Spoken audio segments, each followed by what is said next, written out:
వీడియోలో మొఘల్ సామ్రాజ్యం గురించి తెలుసుకుందాము.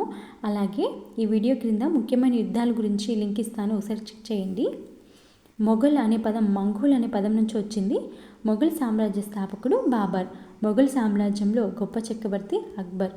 చివరి చక్రవర్తి బహదూర్ షా II. రాజభాష పార్షియన్. ముఖ్య ఆదాయం భూశిస్తు. వృత్తి వ్యవసాయం.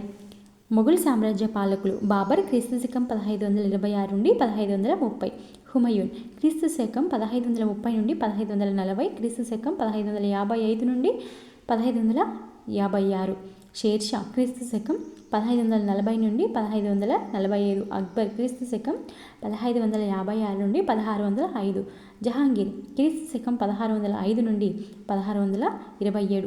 షాజహాన్ క్రీస్తు శకం 1628 నుండి 1658. ఔరంగజేబ్ క్రీస్తు శకం 1658 నుండి 1707. సామాజిక రాజకీయ మరియు ఆర్థిక జీవనం. రాజకీయ పాలన, రాచరిక పాలన, శుభాలు, సర్కారులు, పరగణాలు. సాంఘిక వ్యవస్థ, ముసాబ్దారు. ఆర్థిక వ్యవస్థ, ఏకరూప ద్రవ్యం, రూపాయి, వెండి, దామ్, రాగి. కళ మరియు వాస్తు శిల్పం. ఎర్రకోట, ఢిల్లీ, తాజ్మహల్, ఆగ్రా, సలీం చిస్తి సమాధి, బులంద్ దర్వాజా, ఫతేపూర్ సిక్రీ. సమకాలీన రాజ్యం శివాజీ మరాఠా రాజ్యం. ఈ వీడియో మీకు నచ్చినట్లయితే సబ్స్క్రైబ్ చేయండి, లైక్ చేయండి, కామెంట్ చేయండి.